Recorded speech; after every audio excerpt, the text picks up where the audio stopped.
Friends, welcome to our channel. நம்ம channel இன்றைக்கி vegetable pancake எப்படி செய்யலான்ட்டு தான் பார்க்க போகிறீங்க. அதுக்கு தேவையான பொருட்கள் என்னென்னு பார்த்தீங்கன்னா, ஒரு வெங்காயம், உருளைக்கிழங்கு, காலிஃப்ளவர், கேரட் இதெல்லாமே குட்டி குட்டியாக சாப் பண்ணி வச்சுக்கணும். ஒரு கப் மைதா, கொஞ்சம் கருவேப்பிலை, கொத்தமல்லி, 2 பச்சை மிளகாய் இது நல்லா சாப் பண்ணி வச்சுக்கணும் குட்டி குட்டியாக.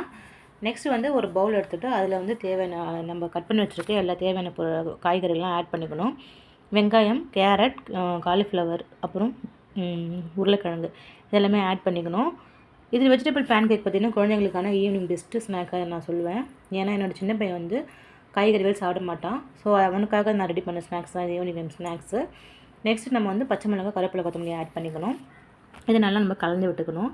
குழந்தைங்க நிறைய பேர் வெஜிடபிள்ஸ் சாப்பிட மாட்டாங்க. நம்மளுக்கு ரொம்ப கஷ்டமாக இருக்கும். டாக்டருமே நான் சஜஸ்ட் பண்ணுவாங்க குழந்தைங்களுக்கு காய்கறி சாப்பிடுவீங்கன்னு சொல்லிட்டு. இது ஈவினிங் டைம் ஸ்நாக்ஸ் நம்ம ஸ்கூலில் வந்து பசங்களுக்கு செஞ்சு கொடுத்தோன்னா நல்லாவே சாப்பிடுவாங்க. என்னோடய பையனை நல்லா விரும்பி சாப்பிட்டான். நெக்ஸ்ட்டு மைதா மாவு ஆட் பண்ணிக்கணும். மைதா மாவு நம்ம ஒரு கப் மைதாவை ஃபுல்லாகவே ஆட் பண்ணாமல் கொஞ்சம் கொஞ்சமாக ஆட் பண்ணிக்கணும். ஏன்னா காய்கறியில் நிறைய தண்ணி விடும். ஸோ நம்ம கொஞ்சம் கொஞ்சமாக ஆட் பண்ணி ஃபுல் கப் மைதாவுமே ஆட் பண்ணி நல்லா மிக்ஸ் பண்ணி வச்சுக்கணும். தேவையான அளவு சால்ட் ஆட் பண்ணிக்கோங்க. நெக்ஸ்ட் இது ஒரு 10 மினிட்ஸ் இதை நம்ம விட்டுடணும். அப்படியே மூடி வச்சு தட்டு போட்டு மூடி வச்சோம்னா இதில் தண்ணி விடும்.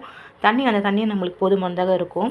இன்னும் தண்ணி தேவைப்பட்டுச்சுன்னா நம்ம தண்ணி ஆட் பண்ணி இது மாதிரி பேன் கேக் நம்ம ஷேப்புக்கு நம்ம தட்டி இதை நம்ம தேவையான அளவு ஒரு கடாயில் எண்ணெய் ஊற்றி அதை நம்ம இந்த பேன் கேக்கை நம்ம ஃப்ரை பண்ணி எடுத்தோன்னா ஈவினிங் டைம் பெஸ்ட் ஸ்நாக்ஸான இந்த வெஜிடபிள் பேன் கேக் ரெடி ஆகிடும். வீட்லேயும் குழந்தைங்க வெஜிடபிள்ஸ் சாப்பிட மாட்டாங்களா, கவலையே படாதீங்க. இந்த ஸ்நாக்ஸ் செஞ்சு கொடுங்க. வெஜிடபிள்ஸ் நல்லா விரும்பி சாப்பிடுவாங்க. இந்த பேன் கேக் அது மாதிரி செஞ்சு கொடுத்தீங்கன்னா வெஜிடபிள்ஸும் நல்லா விரும்பி சாப்பிடுவாங்க. என் குழந்தை நல்லா சாப்பிட்டான்.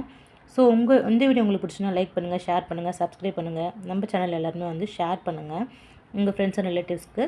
Okay, thank you. Bye.